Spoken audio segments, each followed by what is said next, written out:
అందరికి నమస్కారం. ఈరోజు నేను ఇక్కడికి వచ్చి బాబుని చూశాను, పైకి వెళ్ళాను ఇందాకే. ఇప్పుడు బాగా కదులుతున్నారు, చూస్తున్నారు, వినపడతా ఉంది. కదలికలు అయితే చాలా బాగున్నాయి. సో ఇలానే అబ్బాయి తొందరగా కోలుకొని అందరు పిల్లల్లాగా హ్యాపీగా ఆడుకుంటూ ఒక మంచి ఆరోగ్యంగా ఉండాలని మనస్ఫూర్తిగా కోరుకుంటున్నాను. ఇప్పుడైతే బాగుంది. నేను చూడగానే చాలా హ్యాపీగా అనిపించింది. సో ఐఎమ్ వెరీ హ్యాపీ చూసిన వెంటనే. అండ్ అలాగే వాళ్ళ ఫ్యామిలీకి మా సైడ్ నుంచి అండగా ఉంటాం. సో మేము ఒక్కరే కాదు, మా కొరియోగ్రాఫర్స్ అందరి తరపున, మా ఏదైతే యూనియన్ ఉందో ఆ యూనియన్ తరపున, అందరి తరపున కూడా మేము అండగా ఉంటామని చెప్పి వాళ్ళకి ధైర్యం చెప్పి వచ్చాం. ఖచ్చితంగా వాళ్ళ ఫ్యామిలీకి ఖచ్చితంగా మేము అంతా ముందు ఉంటాం. Thank you sir. ఈ ఘటన జరిగింది కదా, ఎట్లా సార్ సినీ ఇండస్ట్రీ తర్వాత ఈ ఇష్యూ అంతా అయిన తర్వాత వచ్చి ఒక్కొక్కరుగా పరామర్శిస్తున్నారు. గతంలో ఎవరు రాలేదు వారం 10 రోజుల దాకా. ఇప్పుడు సీరియస్ అయింది కాబట్టి తప్ప బాధిత కుటుంబాన్ని పరామర్శిస్తున్నారు అని చెప్తున్నారు. దీన్ని సార్ అందరికీ వచ్చి చూడాలని ఉంటుంది సార్, మీ అందరికి కూడా తెలుసు. సో అందరు వచ్చి చూడాలని ఉంటుంది, కానీ కొన్ని పరిధులు ఉంటాయి. ఆ పరిధుల వల్ల ముందుకు రాలేరు.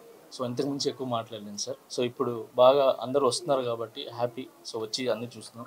ఇక కాంట్రవర్సీస్ ఏం లేకుండా ఆ ఫ్యామిలీ బాగైపోయి మళ్ళీ అందరిలాగా అన్ని కుటుంబంలాగా బాగుండాలని కోరుకున్నాం సార్. Thank you.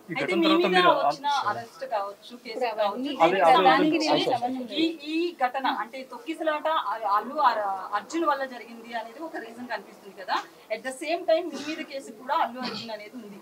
సో ఈ పాయింట్ ఆఫ్ వ్యూలో మీరు రావడం పట్ల అయితే సోషల్ మీడియాలో నెక్స్ట్ ట్రోల్ అయ్యే అవకాశం ఉంది. దీన్ని ఎలా చూస్తారు మీరు? చూడండి, నా కేసు కోర్టు పరిధిలో ఉంది కాబట్టి నేను మాట్లాడటం కరెక్ట్ కాదు. అంటే నాకంటూ కొంచెం అది నా సైడ్ నుంచి ఏదైతే లీగల్గా మా లాయర్స్ ఉన్నాయో, సో నేను ఇంతవరకే మాట్లాడగలను. దయచేసి నన్ను అర్థం చేసుకున్న తర్వాత చాలా మంది అల్లు అర్జున్ కలిశారు, వాళ్ళ మద్దతు ప్రకటించారు. మీరు మాట్లాడారో ఫోన్లో ఏమన్నా అల్లు అర్జున్తో? సార్ ఇవన్నీ కూడా నేను చెప్పాను కదా సార్, నేను నా కేసు కోర్టు పరిధిలో ఉంది కాబట్టి నేను మాట్లాడలేదు. ఈ కూడా నేను మాట్లాడలేదు.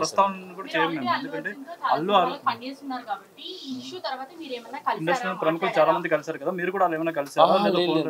నేను జైలు నుంచి వచ్చి నేను బయటకు వచ్చినప్పుడు నా ఫ్యామిలీతో గడపడానికి నాకు చాలా టైం సరిపోలేదు. సో నాకు వచ్చే సాంగ్స్ రిహార్సల్ చేసుకుంటూ, సో ఫ్యామిలీని చూసుకుంటూ హ్యాపీగా ముందుకెళ్తాను. అయితే సోషల్ మీడియాలో మీ అరెస్ట్ అయితే అల్లు అర్జున్ కారణం అనేది చాలా ట్రోల్ అయింది కదా, మీరు ఎంతవరకు? Thank you so much. జై హింద్.